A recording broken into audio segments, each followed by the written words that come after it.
오늘의 10분 말씀. 오늘 본문은 역대하 20장 20절부터 21장 1절까지입니다.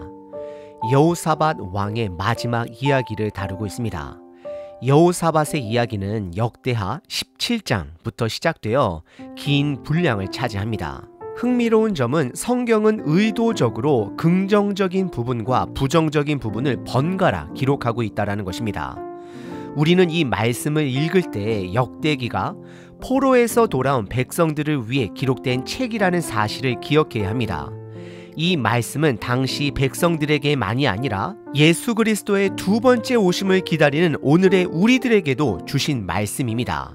17장에서 여호사밧은 온 유다 백성에게 지도자들을 보내어 말씀을 가르치게 합니다. 그는 하나님의 말씀으로 나라를 세우려 했습니다. 그러나 18장에서는 북이스라엘의 악한 왕 아합과 동맹을 맺어 실수를 범합니다. 19장에서는 선지자의 책망을 받고 다시 종교개혁을 일으키며 회복의 길로 돌아섭니다. 20장에서는 모압 연합군의 위협 앞에서 오직 여호와 하나님만을 의지합니다. 그 결과 오늘 본문에 보시면 하나님이 그들을 위해 싸우셨고 유다는 전쟁에서 놀라운 승리를 얻게 됩니다. 왜 역대기는 긍정과 부정을 번갈아 가며 기록할까요? 그 이유는 분명합니다. 하나님을 의지하면 회복과 평안이 오지만 하나님을 떠나면 징계가 따른다라는 것입니다. 여호사밧은 선한 왕이었지만 완전한 왕은 아니었습니다. 그의 삶은 우리로 하여금 완전한 왕 예수 그리스도를 기다리게 합니다. 결국 우리의 살 길은 단 하나입니다. 하나님만을 철저히 의지하는 것, 그 길만이 살 길입니다. 오늘 본문에서 여호사밧은 모압 연합군과의 전쟁을 치르게 됩니다. 하나님은 이 전쟁이 하나님의 전쟁임을 알려주셨습니다.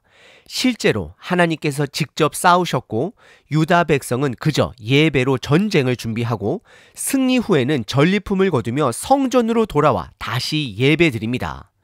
결국 우리의 역할은 철저히 예배자로 서는 것입니다.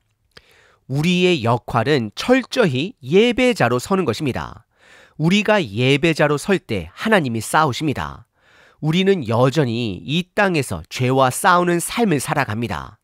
예수님께서 이미 첫 번째 오심으로 그 전쟁에서 승리하셨지만 그 승리는 주님의 두 번째 오심으로 완성될 것입니다. 그래서 우리는 지금도 죄의 영향 아래 있지만 바로 그렇기 때문에 더욱 예배자로 서야 합니다. 예배자로 선다라는 것은 전쟁이 하나님께 속해 있음을 믿는 것입니다. 우리는 인간의 힘으로 죄를 이길 수 없음을 인정해야 합니다. 그래서 우리의 무기는 예배입니다. 기도, 말씀, 한마음, 한뜻, 말씀에 대한 순종, 이것이 우리가 싸울 무기입니다. 오늘 본문을 통해 예배자로 서시길 바랍니다.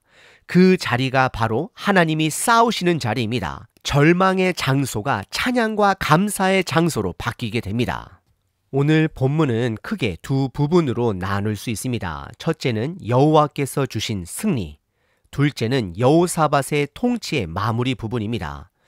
먼저 첫 번째 부분, 여호와께서 주신 승리입니다. 20장 20절서부터 30절까지입니다. 20절은 이렇게 시작합니다. 이에 백성들이 아침에 일찍 일어나서 앞선 본문에서 모압과 암몬, 세일산 족속들이 연합하여 남유다를 공격해 왔습니다.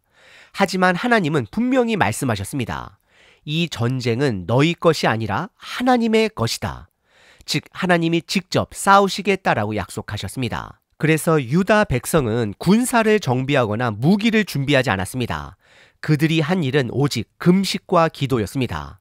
그들의 아침은 두려움이 아니라 말씀을 기대하고 의지하는 아침이었습니다. 그들은 믿음으로 일어나갔습니다. 이것이 바로 예배자의 자세입니다. 우리의 아침도 이런 아침이 되길 바랍니다.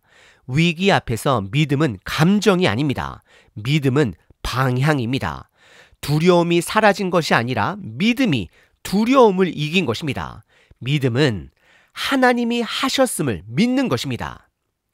21절에서 여호사밧은 군대 앞에 찬양대를 세웁니다.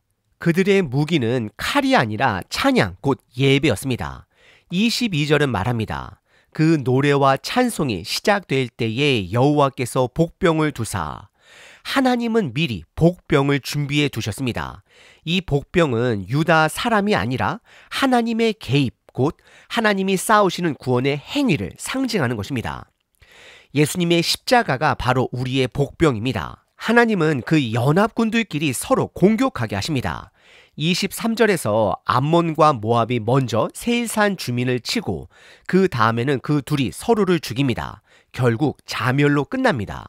24절 유다 백성이 들망대에 올라 바라봤을 때 이미 전쟁은 끝난 상태였습니다.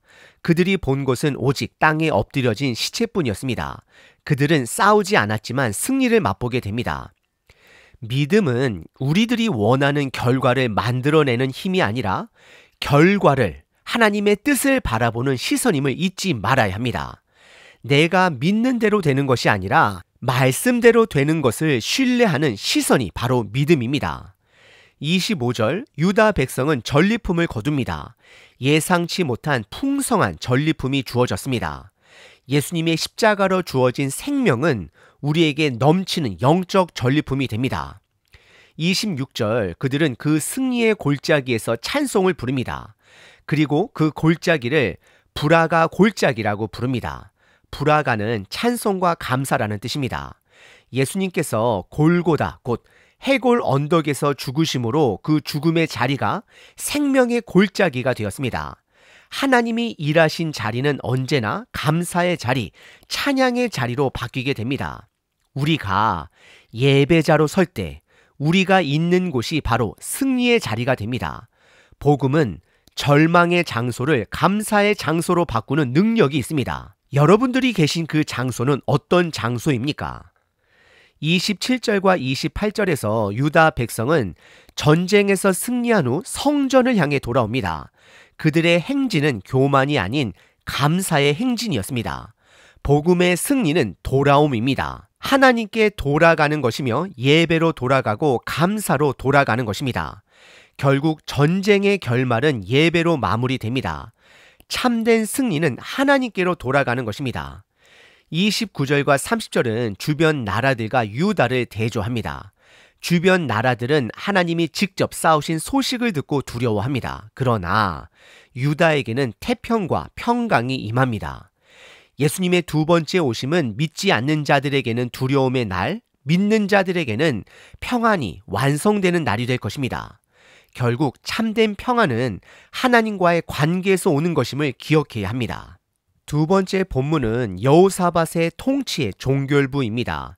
20장 31절부터 21장 1절까지입니다. 이 부분은 여호사밧의 삶을 마무리하며 그의 신앙을 평가하는 단락입니다. 여호사밧의 통치에 대한 평가는 여전히 영적인 긴장감이 있습니다. 역대기가 그의 생애를 긍정과 부정을 번갈아 기록했던 것처럼 이 결론 부분도 그 흐름을 그대로 이어갑니다. 31절은 여호사밧의 통치 기간을 정리합니다. 그는 35세의 왕이 되어 25년 동안 예루살렘에서 다스렸습니다. 그의 어머니는 아수바입니다.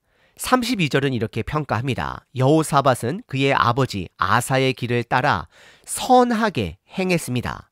즉 하나님 앞에서 방향이 올바른 왕이었다라는 뜻입니다.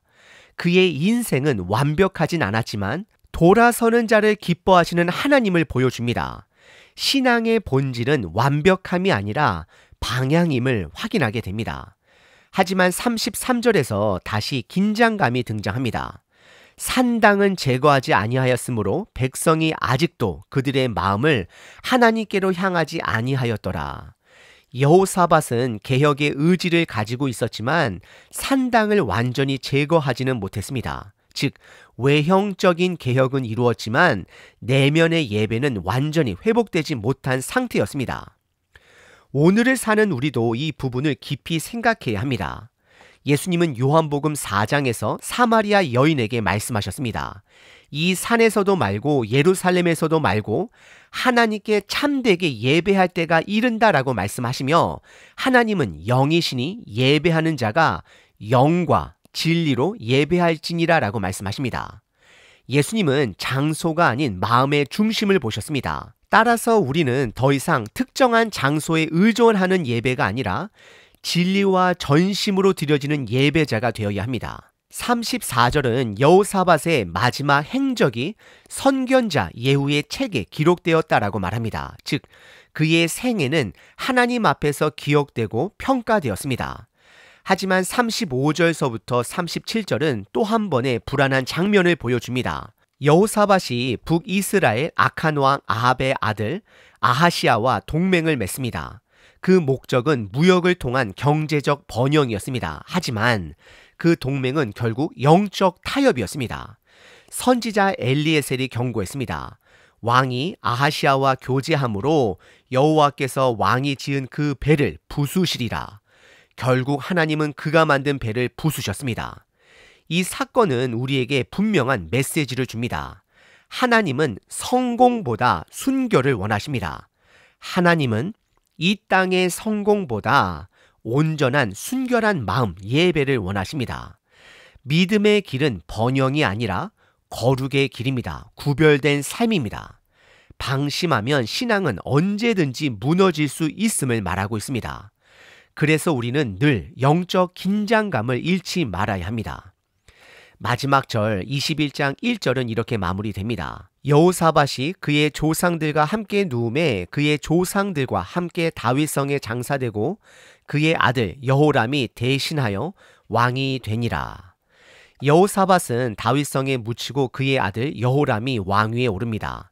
이로써 한 세대의 통치는 끝났지만 하나님의 역사는 계속됩니다. 왕은 바뀌어도 하나님은 변하지 않습니다. 오늘 본문은 역대하 17장부터 이어진 여호사밧 왕의 일대기의 마지막 부분입니다. 그의 생애를 보면 언제나 개혁과 불안함이 함께 있었습니다. 한 손에는 믿음이 있었고 다른 손에는 인간적인 약함이 있었습니다. 마지막 평가 부분에서도 그는 북이스라엘과 다시 동맹을 맺는 실수를 반복합니다. 그런데도 역대기는 여호사밧을 선한 왕으로 평가합니다. 이유는 단 하나입니다. 그에게는 방향이 있었기 때문입니다. 믿음의 방향입니다. 믿음은 완벽함이 아니라 방향입니다. 우리는 넘어질 수 있습니다. 그러나 돌아설 수 있다면 그 길은 여전히 믿음의 길입니다. 그래서 여호사밧의 이야기는 우리에게 경고하면서 동시에 위로를 줍니다. 긴장감을 늦추지 말아야 합니다. 믿음은 감정이 아니라 방향이며 두려움이 사라진 것이 아니라 믿음이 두려움을 이긴 것임을 가르쳐 줍니다. 오늘 본문에 나오는 전쟁은 하나님께서 직접 싸우신 전쟁입니다. 유다 백성들은 그 싸움의 주체가 아니라 단지 증인이었습니다. 그들이 한 일은 오직 예배하고 찬양하고 하나님이 남기신 전리품을 챙기는 것이었습니다. 그들의 무기는 칼이 아니라 찬양과 예배였습니다. 우리 또한 같습니다. 인간은 죄를 스스로 해결할 수 없습니다. 예수님께서 싸우셨고 예수님께서 승리하셨습니다. 우리는 그분의 승리 앞에 서 있는 예배자입니다. 유다 백성들이 전쟁이 끝난 후 성전으로 돌아간 것처럼 우리들도 늘 돌아옴이 있어야 합니다. 하나님께로 돌아가고 예배로 돌아가야 합니다. 찬양은 절망의 골짜기를 감사의 골짜기로 바꿉니다. 고난이 사라져서가 아니라 그 고난을 하나님 안에서 해석할 때 찬송이 되기 때문입니다. 예수님의 죽음이 우리에게 생명으로 드러난 것처럼 우리의 고난도 하나님 안에서 생명의 통로가 될 수 있습니다. 오늘 하루도 하나님께서 일하시는 그 자리에 예배자로 서서 지켜보는 우리 모두가 되길 바랍니다. 그분이 싸우시고 우리는 예배합니다. 그분이 일하시고 우리는 믿음으로 바라봅니다. 그 길이 바로 살 길입니다. 아멘. 항상 기뻐하라. 쉬지 말고 기도하라. 범사에 감사하라.